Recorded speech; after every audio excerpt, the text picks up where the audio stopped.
Il était une fois deux jeunes filles. Elles étaient adorables, belles, mais aussi très pauvres. Elles vivaient à Strasbourg, en France. Leur mère n'était plus de ce monde car elle avait perdu la vie à la suite d'une épidémie envahissant le monde entier. Leur père avait tenu bon. Cependant, travaillant dans une centrale à charbon, fabriquant de l'électricité, il perdit son emploi. En effet, son entreprise polluait trop l'atmosphère. L'État cherchait un nouveau moyen pour améliorer la qualité de l'air et ce père disait souvent à ses filles « Ce gouvernement supprime un moyen qui nous permettait de rester au chaud chez nous, durant l'hiver, sans le remplacer par quelque chose d'équivalent. Vous verrez, dans quelques années, nous allons manquer d'électricité. » « Tu n'as toujours pas retrouvé d'emploi, papa ?» demanda Julie, l'une de ses filles. « Ah, je commence à me faire vieux. C'est difficile à mon âge, après avoir passé autant de décennies dans une entreprise, de refaire une conversion. Ma retraite n'est plus bien loin, mais elle sera bien basse. Et j'ai peur de devoir un jour faire la manche. » Les deux jeunes filles se regardèrent avec étonnement. Allaient-elles dormir sous les ponts durant le prochain hiver ? Il en était hors de question. Elles devaient trouver un moyen pour obtenir rapidement un peu d'oseille. Un soir de décembre, un bourgeois se présenta à leur demeure. Il avait repéré la beauté des deux jeunes filles et n'alla pas par quatre chemins avec leur père. « Écoutez, je souhaiterais obtenir la main de ces deux jeunes filles pour mes fils Henri et Léon.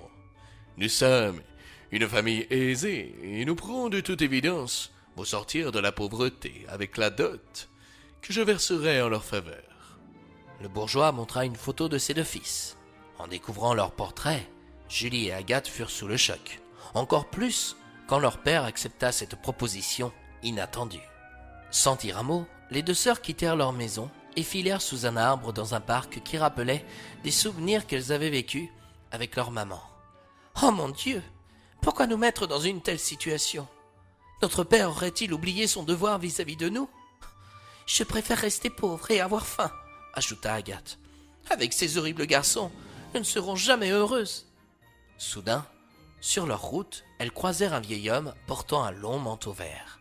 Mais ce qui les frappèrent, c'était sa longue barbe blanche qui descendait jusqu'à ses genoux. Lui, il remarqua leurs sanglots et n'aimait pas du tout voir la jeunesse malheureuse.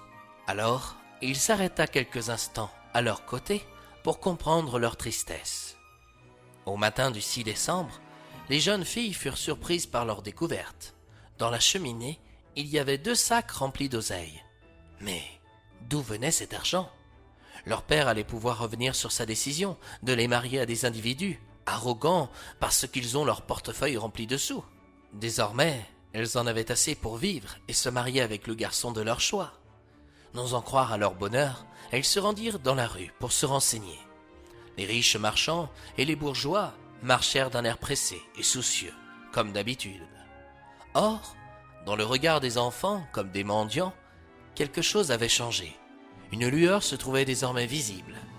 Quand elles croisèrent une fillette, heureuse d'avoir les mains remplies de friandises, elles demandèrent « Dis-nous, petite, qui t'a donné tous ces bonbons ?»« Bah, c'est Saint-Nicolas, voyons. »« Saint-Nicolas ? Mais nous n'avons jamais entendu parler de lui. » « Vous n'êtes pas de Strasbourg ?» demanda la fillette. « Ah non, nous sommes originaires de La Rochelle. Pourquoi ? Saint-Nicolas est un monsieur très connu en Alsace. Il porte un long manteau vert et possède une longue barbe blanche. Chaque année, le 6 décembre, il donne des cadeaux aux pauvres gens et des bonbons aux enfants. Personne n'a jamais pu le croiser, car il passe toujours la nuit pour effectuer sa distribution de cadeaux. » Les deux sœurs se regardèrent avec étonnement. L'homme qu'elles avaient croisé hier était Saint-Nicolas. « Oh, vous êtes bien lotis, vous, les Alsaciens, » déclara Julie. « Pourquoi ? À t'entendre, Saint-Nicolas, c'est le Père Noël version alsacien. »« C'est tout à fait ça. »« Donc vous fêtez 2 fois Noël. »« Ah non, nous ne le fêtons qu'une fois. Le 25 décembre, par contre, nous célébrons la naissance du Christ, le petit Jésus. Vous croyez, vous, au Père Noël ? » ?»« Bien sûr. »« Il faut y croire, » ajouta la fillette. Car l'espoir est ce qui fait vivre cette petite lumière en chacun de nous. La petite salua les 2 jeunes sœurs, qui la considérèrent bien mature pour son jeune âge. Depuis cette nouvelle, Julie et Agathe n'oublièrent jamais leur rencontre avec Saint-Nicolas. Grâce à lui, leur papa put vivre une retraite décente et surtout, elles purent se marier avec l'homme de leur choix. Quant à Saint-Nicolas, qu'est-il devenu? Certains s'amusent à penser qu'il a déménagé au pôle Nord et qu'il a troqué son manteau vert contre un rouge. Mais à Britannia, on sait très bien que ce n'est pas le cas. Entre Saint-Nicolas et le Père Noël, il y a comme une sorte de fraternité mutuelle. Saint-Nicolas n'est jamais venu dans les contrées de Britannia. Pourtant, le Père Noël a plus d'une fois assisté pour lui faire découvrir son île enchantée. Saint-Nicolas lui répliquait toujours: « Tu sais, je n'ai nul besoin de me rendre dans un monde de magie. Avec elle, tu peux tout effectuer. Mais ici-bas, sur Terre, elle existe, sauf qu'aucun terrien ne la voit ou ne la pratique à bon escient. Je suis donc là pour équilibrer la balance. Et plus les années passent, plus j'ai du travail de ce côté-là. Ah, il va falloir que je vienne t'aider, tôt ou tard, s'enquit le Père Noël. Comment pourrais-tu aider un vieil homme qui aide toute une population, qui se meurt sans s'en rendre compte? Chaque année, il y a de plus en plus de pauvres.